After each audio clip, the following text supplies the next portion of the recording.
जय हिंद फ्रेंड्स। मेरा नाम अभिषेक है। हम लोग पॉलिटी की सीरीज कंटिन्यू कर रहे हैं। ये मेरा फिफ्थ लेक्चर है। हमने अभी तक देखा 1600 में एक रॉयल फरमान जारी होता है, चार्टर जारी होता है, जिसके तहत एक ईस्ट इंडिया कंपनी को भारत के साथ ट्रेड करने की मोनोपोली दी जाती है, एक अधिकार दिया जाता है। फिर हमने पढ़ा रेगुलेटिंग एक्ट 1773, जिसकी खासियत थी सुप्रीम कोर्ट स्टैब्लिश की गई थी कलकत्ता में। गवर्नर जनरल ऑफ बंगाल बनाए गए थे, पहले पहले बनाए गए थे अपने वॉरेन हेस्टिंग्स साहब। फिर हमने देखा पिट्स इंडिया एक्ट जो 1784 में आया था, उसकी खासियत क्या थी? कंपनी को कंट्रोल करने के लिए डुअल सिस्टम बनाया गया, एक बोर्ड ऑफ डायरेक्टर बनाए गए, एक बोर्ड ऑफ कंट्रोल बनाए गए। 1786 में गवर्नर जनरल ऑफ बंगाल जो साहब थे, उन्हें वीटो की पावर मिलती है। फिर हमने पढ़ा 1793 का चार्टर, जिसमें कंपनी को चाइना के साथ ट्रेड करने की मोनोपोली मिलती है। इसी चार्टर के तहत म्युनिसिपल कॉर्पोरेशन बनाए गए थे, बंगाल, मद्रास और कोलकाता में बनाए गए थे। फिर हमने पढ़ा 1813 का चार्टर, 1813 का चार्टर, जिसकी खासियत क्या थी कि कंपनी की ट्रेड मोनोपोली को आधे तरीके से छीन लिया गया। अब उनके पास टी, शुगर और चाइना के साथ जो ट्रेड चल रहा था उसकी मोनोपोली बचती है, बस बाकी ट्रेड मोनोपोली उनसे छीन ली जाती है और बाकी सब में वो नॉर्मल कंपनी की तरह रहेगी। बाकी बाकी बिजनेस करने के लिए और भी कंपनियों को भारत में अलाउ किया गया यूके के द्वारा, और इसी चार्टर के तहत क्रिश्चियन मिशनरीज को भी भारत में भेजा गया। फिर आता है हमारा 1833 का चार्टर, जिसमें कंपनी की ट्रेड मोनोपोली को पूरी तरीके से छीन लिया जाता है। अब भारत की बहुत सारी टेरिटरी उनके हाथ में आ चुकी थी, तो गवर्नर जनरल बंगाल का नाम बदल के गवर्नर जनरल ऑफ इंडिया रखा गया। पहले बनाए थे विलियम बेंटिक साहब। इन्हीं के कार्यकाल में सती प्रथा खत्म होती है और स्लेवरी भी अबॉलिश होती है।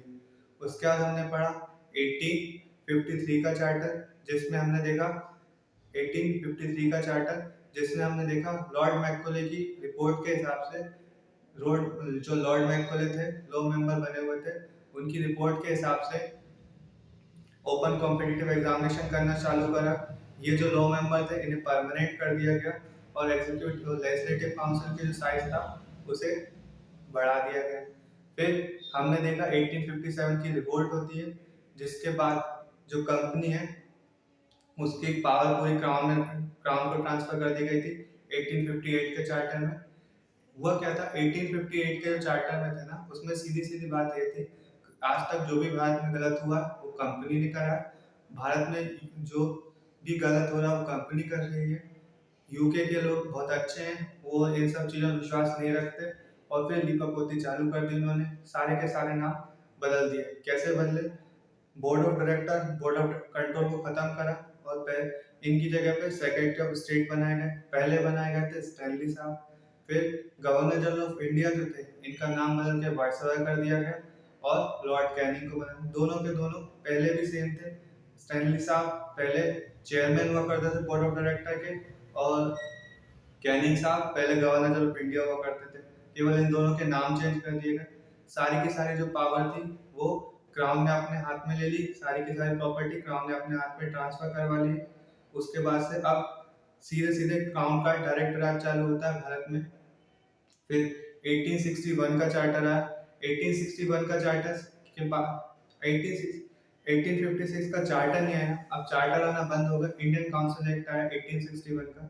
इसकी खासियत थी आपका कैबिनेट सिस्टम अपॉइंट करे गए थे, 6 अलग अलग कैबिनेट बनाए गए थे, डिपार्टमेंट सिस्टम चालू करे गए थे। होम का डिपार्टमेंट, रेवेन्यू का डिपार्टमेंट, लॉ का डिपार्टमेंट, इस तरीके से 6 डिपार्टमेंट बनाए गए थे और लेजिस्लेटिव काउंसिल के साइज को बढ़ाया गया था। फिर आता है हमारा 1892। हम लोग यहाँ तक आ चुके हैं 1892 में, इंडियन काउंसिल एक्ट 1892। अब देखिए हो क्या रहा था, अब जितनी भी पॉलिसी बनाई जाएगी ना भारत में, वो भारत की सिचुएशन को देख के बनाई जाएंगी, ताकि भारत के लोगों की जो इच्छा है उन्हें थोड़ी बहुत पूरी कर दिया जाए और कंपनी आगे कुछ समय आगे भारत में राज कर सके। और फिर जैसे ही समस्या बढ़ने लगेगी फिर से अगला एक्ट आ जाएगा, फिर से यही सिचुएशन चालू, ये प्रोसेस चालू करी गई। इसके तहत क्या किया गया, 1885 जो आया था उसमें इंडियन नेशनल कांग्रेस बन गई थी। कांग्रेस एक ऐसी मंच बन चुका था जो पूरे इंडिया की तरफ से बोलने लगा था, और ये जो मंच था वो पूरे इंडिया की तरफ से ही बोल रहा था, क्योंकि कांग्रेस उस समय सबसे बड़ा ऑर्गेनाइजेशन उभर के आया था। इनकी डिमांड थी कि भारत में अगर आपको राज करना है तो भारतीयों को भी इसमें शामिल किया जाए। तो इस एक्ट के तहत इंडियन को भी लेजिस्लेटिव काउंसिल में जोड़ना शुरू कर दिया गया और लेजिस्लेटिव काउंसिल की साइज को बढ़ा दिया गया। इनका मानना था भारतीयों को ज्यादा से ज्यादा जोड़ा जाए, तो इस चार्टर के तहत 2/5 इंडियन को लेजिस्लेटिव काउंसिल में जोड़ा जाएगा। इंडियन कांग्रेस की डिमांड के ऊपर कर दिया गया। अब इसका मतलब अगर उन्हें जोड़ेंगे तो उन्हें किसी तरीके से चुनना होगा, तो एक हिसाब से इनडायरेक्ट इलेक्शन चालू कराएंगे। इनडायरेक्ट इलेक्शन चालू तो करा देगा, इसमें कंपनी ने उन लोगों को साधा जिनसे उन्हें खतरा हो सकता था। खतरा किन लोगों से होता है? अमीर लोगों से। अमीर मतलब जमींदार या फिर जो कॉमर्स वगैरह संभालते हैं। तो इलेक्शन में कौन कौन भाग ले सकते थे अमीरों में? आपके जमींदार लोगों को भाग लेने दिया और चैम्बर ऑफ कॉमर्स को भाग लेने दिया। उसके बाद में दूसरा कौन हो सकते हैं? जो पढ़े लिखे होंगे। तो पढ़े लिखे कौन? यूनिवर्सिटीज के लोगों को और डिस्ट्रिक्ट बोर्ड के लोगों को भी इलेक्शन, मतलब कि ये लोग मिलके भी चुनेंगे। अलग अलग क्राइटेरिया रखे गए थे चुनाव चुनने, मतलब कि लोगों को चुनने के लिए। और जो रसूखदार लोग होते थे वो म्यूनसिपालिटीज में रहते थे, तो म्यूनसिपालिटीज को भी चुन मतलब कि इनडायरेक्ट रिप्रेजेंटेशन करने का इन्हें भी वोट डालने का अधिकार दिया। तो इस समय से इलेक्शन शुरू हो गया, मतलब एक हिसाब से भारत में। दूसरी चीज क्या होती है? लोगों की डिमांड होती है पैसे, मतलब जो खर्च होता है उस पर कंट्रोल है। तो उन्होंने इसको कंट्रोल करने के लिए उन्होंने क्या करा, जो बजट पास होता था ना, उसमें भारतीयों को भी आप बोला कि आप बजट जो होगा उसमें आप डिस्कशन में पार्ट कर सकते हैं। मतलब जो बजट बनाया जाएगा उसका जो डिस्कशन होगा उसमें आप भाग ले लीजिए और साथ ही साथ आप सवाल भी पूछ सकते हैं। भारतीय बहुत खुश, अरे हमें सवाल पूछने का अधिकार। लेकिन इन्होंने यहाँ पे फिल्म कर दी। इन्होंने बोला आप सवाल पूछिए, हम जवाब देंगे। रिवर्स में आप सवाल नहीं पूछ सकते, मतलब सप्लीमेंट्री क्वेश्चन पूछने का अधिकार उन्हें नहीं दिया गया। जैसे जैसे पूछा जाए, मैं आपसे पूछता हूँ नरेंद्र मोदी भारत के लिए अच्छे हैं या नहीं, आप बोलेंगे बहुत अच्छे हैं। फिर मैंने आपसे पूछ लिया क्यों, आप ये क्यों नहीं पूछ सकते, मतलब रिटर्न वाला सवाल नहीं पूछ सकते। इसके बाद से इसमें मेन खास यही था। फिर आता हमारा इंडियन काउंसिल एक्ट 1909। यहाँ से ये इम्पोर्टेंट है, जो इम्प्लीमेंट हुआ था वो 1910 में आके इम्प्लीमेंट हुआ था। अब इस एक्ट को अपन मॉर्ले मिंटो रिफॉर्म भी बोलते हैं। क्यों बोलते हैं? मॉर्ले साहब, तो जॉन मॉर्ले साहब थे, उस टाइम पे सेक्रेटरी ऑफ स्टेट हुआ करते थे, और मिंटो साहब जो हुआ करते थे वो वाइसरॉय हुआ करते थे। इसमें जो रिफॉर्म का मतलब था, रिफॉर्म का मतलब था भारतीयों को और ज्यादा गवर्नमेंट में हिस्सेदारी मिलेगी। ये सबसे छोटा छोटा रिफॉर्म माना जाता है। छोटा रिफॉर्म इस सेंस में माना जाता है ये कम समय में चला, जो कि 1910 में इंप्लीमेंट हुआ। 1919 में आके आप मॉन्टेक्स चेम्सफोर्ड रिफॉर्म आते हैं, जिसके बाद इसको खत्म करके मॉन्टेक्स चेम्सफोर्ड रिफॉर्म को लागू कर दिया गया। अब देखिए, जो जैसा चल रहा था, डिमांड जैसी हो रही थी, उस हिसाब से ही लॉ बनाए गए थे। जैसे अगर यहाँ पे देखेंगे, आपको बजट में डिस्कशन करने का अधिकार था, लेकिन सप्लीमेंट्री क्वेश्चन देने का अधिकार नहीं, सप्लीमेंट्री क्वेश्चन पूछने का अधिकार नहीं था। तो क्या डिमांड होगी कि हम भैया पलट के भी सवाल पूछ सकते हैं, ये अधिकार दो। तो इसमें सप्लीमेंट्री क्वेश्चन पूछने का अधिकार दे दिया गया आपको। उसके बाद लोग यहाँ पे जुड़े हुए थे भारत के लेजिस्लेटिव काउंसिल में। जो लेजिस्लेटिव काउंसिल था उसमें इंडियन को जोड़ने की डिमांड हो रही थी। तो इन्होंने कहा ठीक है, लेजिस्लेटिव काउंसिल को बढ़ा दिया गया और भारतीयों को उसमें शामिल किया गया। लेकिन अभी लेजिस्लेटिव काउंसिल में ही भारतीयों को शामिल किया गया था, एग्जीक्यूटिव काउंसिल में भारतीयों को अभी तक शामिल नहीं किया गया था।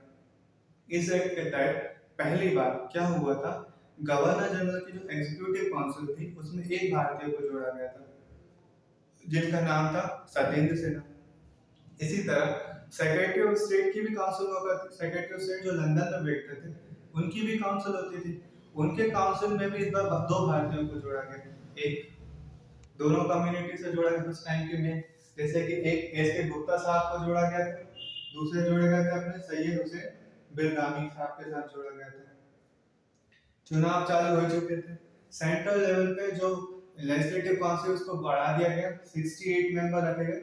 इसमें से 25 मेंबर ऐसे थे जो इलेक्शन के थ्रू आते थे, इलेक्ट होकर आया करते थे, मतलब जो लोग चुन के आया करते थे उनकी संख्या एक बार अलग अलग प्रोविंस में भी चुनाव होने लगे थे, अलग अलग प्रोविंस में भी मेंबर चुने जाने लगे थे, हर प्रोविंस के लिए अलग अलग नंबर रखा गया।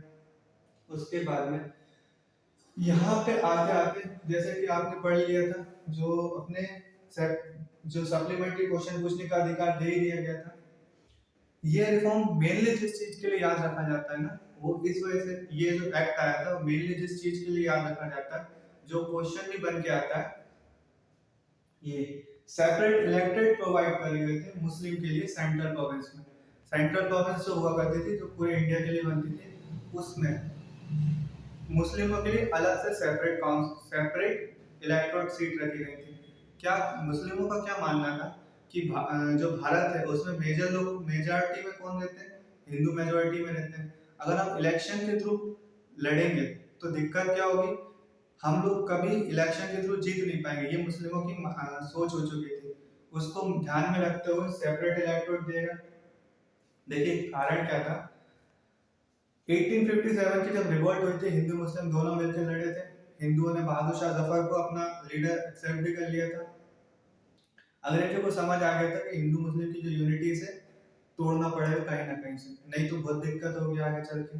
तो इसका एक शॉर्ट अगर आप देखोगे तो उन्होंने 1905 में बंगाल में पार्टीशन करा था।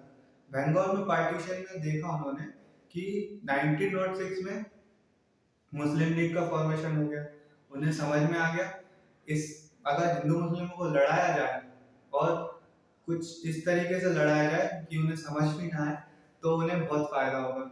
इसी को ध्यान में रखते हुए उन्होंने सेपरेट इलेक्टोरेट प्रोवाइड किया मुस्लिमों को। इसका मतलब क्या था, एक ऐसी सीट रहेगी जहाँ पे मुस्लिम ही खड़े होंगे और मुस्लिम ही उन लोग जो खड़े हुए हैं उसको वोट दिया करेंगे। इसकी जो इम्प्लीकेशन भारत में आए वो मिले जुले थे। क्या हुआ, भारतीय लोग इनमें वादे तो बहुत बड़े बड़े करे गए थे, लेकिन वो जमीन पे नहीं आए, तो भारतीयों का बहुत दुश्मनी, मतलब भारतीयों का गवर्नमेंट के साथ अच्छा नहीं बैठा, मतलब उन्हें पसंद नहीं आया सिस्टम। और कुछ इंडियन है जिन्होंने इसके ऊपर जिसके कुछ इंडियन है जिन्होंने इसके ऊपर रिएक्ट करा था। जैसे के मुंशी साहब ने कहा था, ये कांग्रेस और लिबरल के लिए ड्राइव की तरह, ये भारत की नेशनल डेमोक्रेसी को खत्म कर देगा। मजूमदार साहब ने कहा था, ये मूनलाइट है, एक हिसाब से रैली का साथ भी। और हमारे गांधी साहब ने बोला, गांधी जी जो थे हमारे, उन्होंने बोला था मोहल्ले मेंटल रिफॉर्म भारत को खत्म कर दिया, डिस्ट्रॉय कर दिया भारत को, उन्होंने बोला था। फिर हम देखते हैं महादेव प्रसाद साहब ने बोला था, ये मिक्सचर है किसका, कुछ रियायतें भी दी गई है इसमें और इसकी तहत हमें सप्रेस भी किया जाएगा, मतलब दबाया भी जाएगा। ये इस एक्ट के मेन पॉइंट्स है। Thank you very much. अगला नेक्स्ट लेक्चर में।